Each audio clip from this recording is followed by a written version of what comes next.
Let me now make you a bit more familiar with list data types by showing you what you can do with them. And you know that already, that what you can do with them you can check with dir list. You can ignore the attributes that start with double underscore and ends with double underscore. They are basically attributes used by Python internally, and rarely you're going to have to use them. So for now you can just ignore them and focus on what you're going to actually use, which is this set in here. Let me open another Python shell, and I'm going to apply some operations to that list in this Python shell, so we can see what methods we can apply in this window, and we can apply the methods in this other one here. And I don't just want you to show you what this does in the dark, I want to show you the way you can find out yourself what these things do. So always use the help function. List, let's try the append method. Now I'm going to type the variable, but you don't have to type all of it. Once you have started to type that variable name, you can use tab, and that will autocomplete the variable name. And then use the dot notation and append, and then two parentheses. So inside the parentheses, you'll see that this takes two arguments. Actually, it's only one argument. It's only the object itself. Self is referring to the list itself, and object is actually what you want to append to that list. Let's say you want to append 8.1 like that. If you check Monday temperatures, you'll see that it now has one more item.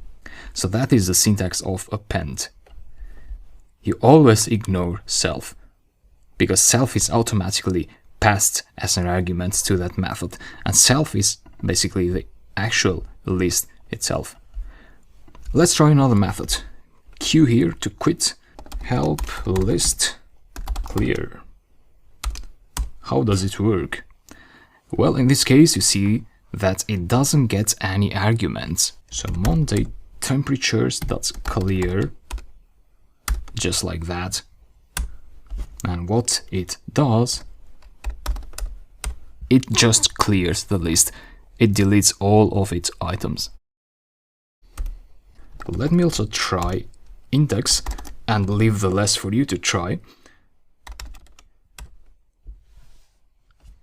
So index gets actually a value, a start, and a stop. And it returns the index of the value. So what is an index? Let's try it out. Dot index the value. With value, what Python means is one of the values of the list. Now, since we have a list without values, I'm going to recreate the list again, like that. So now this is our list. And let me try index with parentheses and the value, let's say 8.8. That will return 1. Why? That's because lists have indexing on the background. Even though we don't see it, each of these items is associated with an index. The first one has an index of 0, the second has an index of 1, and the last has an index of 2, in this case, and so on. Now, in this particular case, we also see this argument and this other one for the index method. However, if you don't want to pass those values, you can just pass one value. So like I did here, 8.8, that means 8.8 will be the value, this. And by default, start will be equal to 0, and stop will be equal to this value. So what is start and stop? Well, when it's 0, like it is by default, that means you are looking for 8.8 starting from the first item of the list. So the interpreter will start the search from the first item, so the item with index 0, and will look for 8.8. and it will find it and it will tell you that it has an index of 1. However, if you want to tell Python to start from the item with index 2, let's say, so to start a search from here and forward, so to the right of 7.5, which happens to not have any more items, but anyway, so you are skipping this part of the list.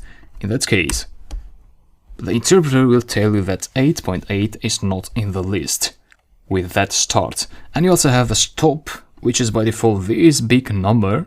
So if you want to limit the search on index on the right, you can do that too. But by default, you're going to keep that 0.